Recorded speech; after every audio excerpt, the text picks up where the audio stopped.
Harry, when people think about Asia like a very sensitive to dairy, have they heard of Mongols? Yeah, I know. Mongolia? Yeah, I know. They don't. And let's not forget there are a number of Asians that actually have consumed milk. They start as babies consuming milk, and they do consume milk products of other animals, and they have for a very long period of time, camels and many other things, goats, sheep, um, so the Indians, vegetarians that have been consuming milk products for a very long time. I mean, Mhm. this whole notion, dairy and all that there's a lot of bullshit about that. Asians don't consume dairy. What?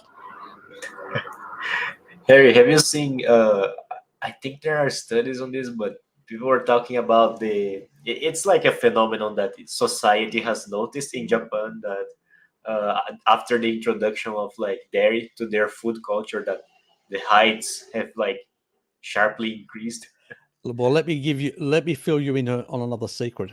Prior, they actually did have access to dairy before, and it was one of their emperors that actually banned it.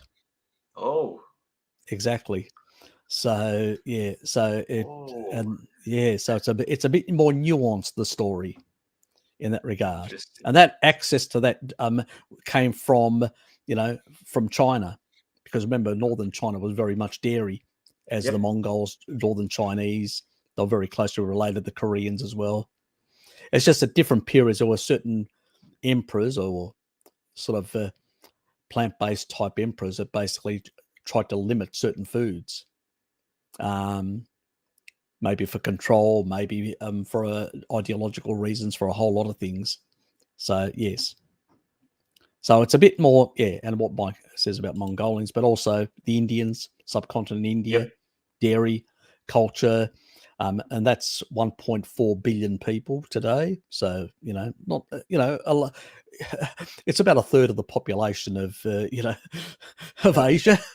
it's like people they Of the still three, well, a bit over a third of the population, because there's about 3 billion in Asia, like the total you population. So it's you have like such large populations that have traditional consumption of dairy, and you still have vegans going around and saying, "No, but most people in the world are lactose intolerant. We shouldn't consume dairy." And it's like yeah, I know, I brain know. dead.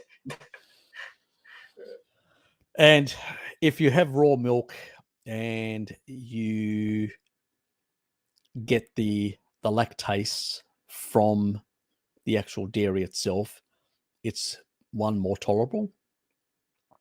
You'll actually find more lactose intolerance in parts of Africa than you'll find in Asia or Yep. Europe or elsewhere.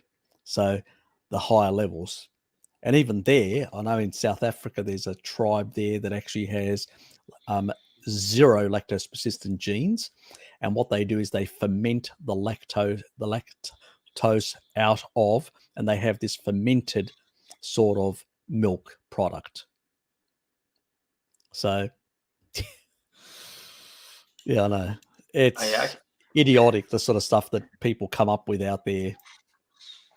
I actually G'day, had the Jin. experience of someone in Bart's server shared their anecdote. They actually met a guy from Somalia over on Discord, and he was saying that he spent like several weeks in the desert, like herding camels, and he was just having camel milk and nothing else, and he was fine.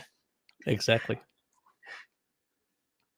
Yeah, raw camel milk is really high in lactoferrin, really good for your immune system. It's one of the highest. It's the reason Yep. why they say that raw camel milk is really good for you, healthy. Well, it's the lactoferrin in it. That's what it is, guys. It's bloody simple as that. It's not complicated.